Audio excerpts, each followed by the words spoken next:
Dober dan in dobrodošli na novinarski konferenci po dopisni seji vlade, kjer je vlada sprejela predlog novele zakona o spodbujanju skladnega regionalnega razvoja. Prvega vabim k besedi predsednika vlade, dr. Roberta Goloba. Izvolite. Lep pozdrav. Ko smo v zadnjih mesecih obiskovali regije, izvajali regijske seje vlade, se je praktično na vseh lokacijah, od vseh strani županov, gospodarstvenikov pojavila ena, dajmo imenovati želja. In to je, da bi naredili več na skladnem regionalnem razvoju, da bi predvsem okrepili gospodarski del razvojnih regij. No in Ministrstvo za regionalni razvoj in kohezijo je v resnici že dlje časa pripravljalo ta zakon, ki je bil danes tudi potrjen. Zakon, ki prinaša ravno to, kar so bile želje in pričakovanja regij oziroma županov. Če uporabim slovenski žargon, če želimo kot ekipa, če želi Slovenija kot ekipa zmagovati, potem ni dovolj en vrhunski igralec, ampak mora biti dovolj dobra celotna ekipa. In namen skladnega regionalnega razvoja je ravno to, da poleg Ljubljane, ki je visoko nad slovenskim povprečjem, razvojno okrepi še vse preostale regije. Zato ima ta zakon dva ključna nova poudarka. Na eni strani uravnoteženo razvija regije, tudi skozi gospodarstvo, ne samo skozi infrastrukturo. Velik poudarek je na produktivnosti v regijah, velik poudarek je na ustvarjanju kvalitetnih delovnih mest v regijah, se pravi bliže domu, kjer ljudje živijo. Na drugi strani pa tudi regijam samim daje več priložnosti. Prvič bomo imeli cilje za vsako regijo posebej. Do sedaj je veljalo, da se celotna Slovenija poskuša razvijati po enem vzorcu. To nažalost ni delovalo pozitivno na regije. Od sedaj naprej bo vsaka od regij imela svoje cilje. Cilje, ki bodo okrojeni njihovim potrebam, hkrati pa tudi razvoju njihovih najboljših zmožnosti. Na ta način želimo, da vsaka regija razvije tisti del, ki je najbolj pisan na kožo, tisti del, kjer ima največji potencial. Verjamem, da bomo tudi s tem lažje zmanjšali razvojni zaostanek med Ljubljano in ostalimi regijami, predvsem pa okrepili celotno Slovenijo. Hvala lepa. Hvala lepa in besedo ima še minister za kohezijo in regionalni razvoj, Aleksander Jevšek. Izvolite. Hvala lepa. Pozdravljeni. Torej za skladni regionalni razvoj potrebujemo praktično 3 stvari. To je ustrezen pravni okvir, premišljene ukrepe in pa politično odločitev, da je skladni regionalni razvoj prioriteta vlade. Danes je gospod predsednik vlade tukaj z nami in s tem tudi jasno kaže, da ima regionalni razvoj podporo v vladi. In predsednik, hvala za vašo prisotnost, ki to da tudi posebno težo temi, o kateri danes govorimo. Danes je bil, kot je bilo povedano, sprejet zakon o spremembah zakona o skladnem regionalnem razvoju. In ta zakon pravzaprav ima 2 ključni področji. Prvo je, da bo na podlagi tega zakona izdelana prvič strategija skladnega regionalnega razvoja do leta 2050. Mi imamo strategijo v osnovi in v predlogu že izdelano. Dokončno bo sprejeta na vladi v januarju naslednje leto. In potem sledi tej strategiji zelo pomemben dokument, o katerem je govoril tudi predsednik. To je izvedbeni dokument ali akcijski plan posameznih regij. Mi imamo danes v Sloveniji že 12 razvojnih regij in do sedaj smo regionalni razvoj načrtovali tako, da smo določili mi cilje, v katerih se bodo regije razvijale. Sedaj regije, glede na to, da je vsaka regija posebna in da ima svoje danosti in specifike, bodo regije same izdelale načrt razvoja, katerih cilj in bistvo je ustvarjanje novih delovnih mest, dodane vrednosti in visoke kakovosti ter konkurenčnosti. Na podlagi teh načrtov bo vlada te programe potrdila, vkolikor bodo izpolnjevali te cilje, in potem bo tudi sfinancirala te programe po naprej določenem načrtu, tudi iz naslova kohezijske politike in iz naslova kohezijskih sredstev. Torej, bistveno pri tem je, da morajo ti dokumenti odražati prispevek k gospodarski rasti in inovacijski preobrazbi razvojne regije. Drugi pomemben element, ki ga prinaša zakon, pa je ustanavljanje sedeža predstavništva Slovenije v Bruslju strani razvojnih regij, združenj občin. In zakaj pravzaprav to postavljamo v zakon? Zaradi tega, ker se moramo pripraviti na prijave na centralizirane evropske razpise, kajti kohezijsko obdobje kohezijska sredstva se bodo verjetno po letu 34 drugače dodeljevala kot do sedaj tudi Sloveniji.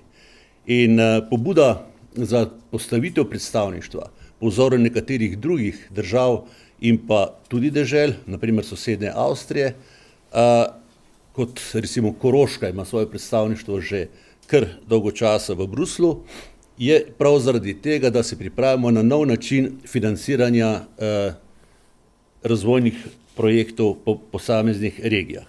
Torej želimo močne regije in s tem tudi močno Slovenijo.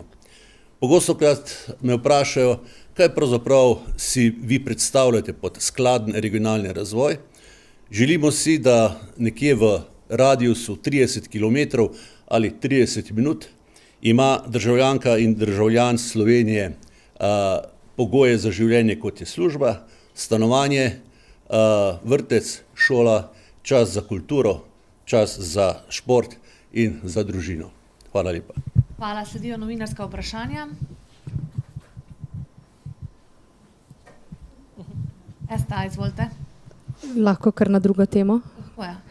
Torej, danes je predsednica republike javno naznanila oziroma je postalo uradno jasno, da bodo parlamentarne volitve 22. marca. Je bil ta datum dogovorjen oziroma kako se vam zdi, gospod premier? Predsednica nas je že v preteklosti seznanila z možnimi datumi, eden od teh je bil tudi 22. marec. Takrat smo se vse stranke s tem strinjale in pričakovano in smo zadovoljni s tem datumom. Kako daleč ste s programom, kdaj ga boste predstavili in koliko od aktualnih ministrov oziroma poslancev bo na vaši listi? Zdaj me sprašujete o stranki, ne o vladi. Tako je, o stranki. Načeloma ne mešam strankarskih in predsedniških pravil, tako da ne bi na tej lokaciji o tem govoril, bo več znano po novem letu o tem. Sara Dorek, TV Slovenija, vseeno eno vprašanje. Po zadnjih javnomnenjskih anketah je Svoboda na drugem mestu za SDS-om. Pričakujete, da jih lahko v naslednjih 3 mesecih prehitite in hkrati tudi trenutnemu koalicijskemu trojčku ne kaže, da bi lahko ponovil mandat. Vi verjamete, da se lahko to še spremeni? Hvala. Načeloma so edine resnične meritve volitve. Do takrat je vse odprto in do takrat se bomo vsi, verjamem, tako koalicija, kot tudi nekatere nove stranke, ki si želijo v parlament, borile po najboljših močeh. Na koncu pa verjamem, da bo zmagala tista opcija, ki je na dolgi rok za Slovenijo boljša. Kaja Kobetič, Pop TV. Gospod premier, kakšno kampanjo pa pričakujete? Vidimo, da opozicija po državi že lepi tako imenovane jumbo plakate, je že v tej kampanji. Kako daleč ste vi s tem oziroma kakšne mesece zdaj pričakujete? Jaz sem prepričan, da najboljša kampanja za vsako vlado so rezultati dela vlade. Tudi mi stavimo na to, na vse, kar je bilo narejeno, kar še zaključujemo, in sem prepričan, da bomo to znali na ustrezen način, tako kot koalicija, kot tudi vsaka stranka posebej v prihodnjih mesecih predstaviti. Še malo potrpljenja, pa boste tudi vi zadovoljni z vidika tega, da se bomo vsi v to vključili, ampak glejte, vlada ima svoje delo, ki ga mora opravljati in v tem trenutku smo maksimalno koncentrirani na ta del. Zdaj, pred prejšnjimi volitvami je leva sredina sklenila nekakšen pakt o nenapadanju. Pričakujete kaj podobnega tudi tokrat? To bi težko komentiral. Zagotovo bo na še kar nekaj pogovorov pred kakršnimi koli sporazumi. Tako da jaz verjamem, da se bo v naslednjih tednih odvilo marsikaj tako v zakulisju, kot tudi na odprti sceni, potem bomo pa videli, kaj in kako naprej. Bi rad poudaril, da je koalicija že večkrat povedala, da smo pripravljeni na sodelovanje z vsemi tistimi, ki delijo naše vrednote in se tega sodelovanja verjamem, da vsi veselimo. Morda na volitve samo še to vas kaj skrbi, da bi se leva sredina drobila. Vemo, da do določenih povezovanj, katere ste podpirali tudi vi, ni prišlo. Pa nikoli ni prepozno za povezovanje, tako da jaz bi počakal glede zaključkov. Počakajmo, da reše par tednov mimo, pa bojo razmere bolj jasne, kot so danes. Vsi boste dobili vprašanja, tudi Planet TV. Gospod premier, še glede minimalne plače, minister za delo, gospod Mesec je napovedal, da jo bo oziroma naj bi jo dvignil na 1000 evrov neto. Ali je to usklajeno z vlado in ne nazadnje tudi z vašim finančnim ministrom? Minister Mesec dostikrat kakšno stvar sam predstavi, je tudi neusklajen. Jaz sem bil sicer obveščen in samo odsvetoval ta korak. Zagotovo mislim, da bi bilo bolj koristno, ko bi tako pomembno zadevo najprej predstavil ne samo koaliciji, ampak tudi socialnim partnerjem in šele potem o njej spregovoril v javnosti. V vsakem primeru pa pričakujem najprej, da se o tem pogovorijo socialni partnerji in šele potem bomo sprejemali stališča. Če bi se moral sam odločati o tej zadevi, bi raje kot posamične ukrepe, in trenutno je to posamičen ukrep, ki je prepuščen dnevni politiki, poskušal najti formulo, s katero bi minimalno plačo povezal, naprimer z življenjskimi stroški ali pa s pragom tveganja revščine in potem bi to uredil sistemsko. Jaz mislim, da je to področje prepomembno, da je prepuščeno dnevni politiki, katerikoli. Lahko bo en dan ugodna, kot je mogoče na videz danes, mogoče bo en dan manj ugodna. Jaz mislim, da si naši delavci in zaposleni zaslužijo, da je minimalna plača sistemsko urejena in povezana z življenjskimi stroški. In da to ni stvar letnih ali pa polletnih preigravanj, ampak da je to stvar sistemske zakonodaje. Trenutno pa vi tega predloga, čeprav razumem, ne podpirate. Trenutno čakam na odziv partnerjev socialnih, preden bomo sprejeli stališče.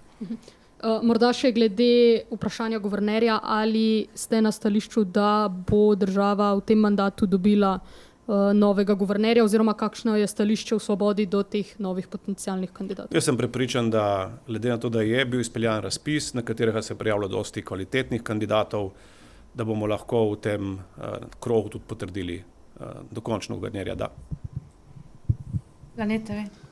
Petra, osebnik Planet TV. Gospod predsednik, videli smo zdaj že kar nekaj teh bi rekel, daril na nek način, malo ste nas že razvadili z božičnico. Pa me zelo veseli, da smo vas razvadili, tudi vas na Planetu. Pa z torej ostalimi, recimo vinjetami in to. Pa me zanima, načrtujete morda v prihodnjih mesecih še kaj podobnega? Vlada, kot dobro veste, parlament deluje do konca januarja, mogoče še v februarju kakšna izredna seja, potem se zaključi. Vlada bo delala do konca in dela nikoli ne zmanjka. Ne gre za darila, gre za zadeve, ki so sistemsko potrebne ureditve. Božičnica ni enkratna zadeva, se pravi, niste je prejeli samo v letošnjem decembru, ampak je sistemska ureditev, ki se bo v skladu z višino minimalne plače ponavljala vsako leto. Tudi zaradi tega bi bilo tako pomembno, da bi tudi vprašanje minimalne plače, ker od nje zavisi še marsikaj drugega, uredili sistemsko. In mogoče bo to eden od ukrepov, o katerih sprašujete. Kako sistemsko urediti minimalno plačo? Zato, da to ni stvar dnevne politike, ampak predvidljive zakonodaje. Malo smo se ozrli v prihodnje leto, ugotovili smo, da kar 8 dela prostih dni pade na konec tedna, se pravi, da bomo v prihodnjem letu delali 8 dni več, kot bi sicer. Nekatere države poznajo tako imenovani nadomestni dela prosti dan. Ste morda razmišljali v tej smeri? Priznam, da nisem gledal koledarja, tako da ste me malo presenetili zdaj s tem podatkom in tudi vprašanjem. V tem trenutku nismo o tem razmišljali. Ne. Morda še gospod Jevšek, eno kratko vprašanje v zvezi z umikom soglasja za veleposlanika. Ste pripravljeni kaj bolj pojasniti, zakaj ta odločitev? Torej, odločitev predsednice ne bom komentiral, a bi povsem rad pojasnil, hvala za vprašanje, ker je v javnosti spadlo, kot da zgleda imenovanje politične kvote na diplomatska delovna mesta tako: Aleksandar, ti si fant pedi. Gre za to, da je v zakonu o zunanjih zadevah določeno, da mora oseba izpolnjevati pogoje, to pa so izobrazbeni, izkustveni, delovne izkušnje, vodstvene izkušnje, 14 let izkušenj v različnih organizacijah in dela v tujini. Sledil je zahtevni hearing pred eminencami slovenske zunanje politike. Polovica tega hearinga je bila v angleškem jeziku. Sledil je zdravstveni in psihološki pregled in sledila je potrditev na vladi. Kolikor pa predsednica države oziroma nimam njene podpore, potem pa veste, da nimam kaj iskati v tujini. Esta? Ja, še za premierja. Iz reforme dolgotrajne oskrbe naj bi izpadli posebne enote znotraj domov za starejše, ki naj tako ne bi prejeli nižjih plačil oziroma položnic. Ali boste to kako drugače urejali, kako je s tem? Tudi zato prvič slišim. Jaz sem prepričan, da ukoliko to drži, bo minister pripravil ustrezne ukrepe. Sam se ta teden še nisem videl z njim, se pa bom in bom tudi dobil te zadnje informacije. Bi pa pri dolgotrajni oskrbi vseeno rad poudaril, da v tem trenutku je najpomembnejša res naloga, kako poskrbeti, da bojo položnice z januarjem ustrezno nižje in to bistveno nižje. Dolgotrajna oskrba se pa ne zaključi pri tem in bo celotna vpeljava dolgotrajne oskrbe trajala še kar nekaj mesecev in bo to nek proces, ki ga bomo morali stalno izboljševati. Tako da, tako se nek odklon ali pa neka izpustitev ugotovi, takrat jo običajno potem tudi naslovimo. Verjamem, da bomo tudi to, če drži, ustrezno naslovili. Je pa res, da smo dobili tudi sami z DSO-jev kar nekaj vprašanj, ki so pretežno povezane s šumom v komunikaciji in so jih do zdaj tudi ustrezno odpravili. Tako da upam, da bo tudi v tem primeru tako. Bi se pa, da ne bi izpadlo, da ne želim odgovoriti, ker so bile kasneje tudi vprašanja, strankarska bom še vam odgovoril. V Svobodi v teh tednih smo maksimalno do konca januarja res fokusirani na delo v parlamentu in na vladi in zato bomo tudi naše volilne aktivnosti po zaključku delovanja parlamenta predstavili javnosti. Še o financiranju Ukrajine.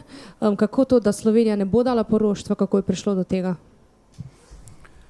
Torej, prejšnji teden v Bruslju so bila trda pogajanja, končali smo jih ob 4 zjutraj, na temo, kakšen način gremo naprej pri podpori za Ukrajino. Na eni strani je bil blok držav, predvsem severnih držav, ki so zahtevale ne samo zaplembo ruskega premoženja, ampak tudi to, da se to premoženje takoj nameni Ukrajini, torej porabi za obrambo Ukrajine in vse članice garantirajo svojimi državnimi poroštvi za ta sredstva.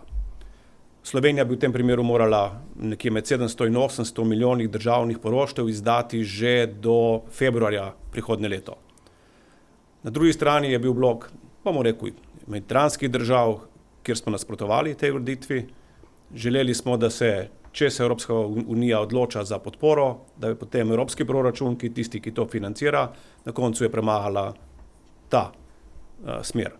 Dosegli smo, da Sloveniji ni treba izdati državnih poroštev in ta državna poroštev bi bila skoraj da gotovo tudi unovčena kasneje v naslednjih 2 letih, torej smo se izognili neposrednemu strošku med 700 in 800 milijonov v 2 letih. In smo zelo zadovoljni s takim razpletom. Še kakšno vprašanje? Smem sem še to. Drugi zelo pomemben rezultat teh istih pogajanj je, da s tem, ko se ta sredstva niso namenila za nakup orožja za Ukrajino, ostajajo še naprej pogajalsko sredstvo v rokah Evrope. In tudi zaradi tega sem prepričan, da so pogajanja do miru v Ukrajini zaradi te odločitve bolj na široko odprta, kot bi bila sicer. Če bi Evropa se odločila za tako sovražno dejanje do Rusije, verjamem, da bi bila pogajanja za mir za kar nekaj mesecev popolnoma zaprta. Hvala lepa, izčrpali smo vprašanja. Lep dan vsem, s tem smo zaključili novinarsko Hvala lepa. konferenco. Dio.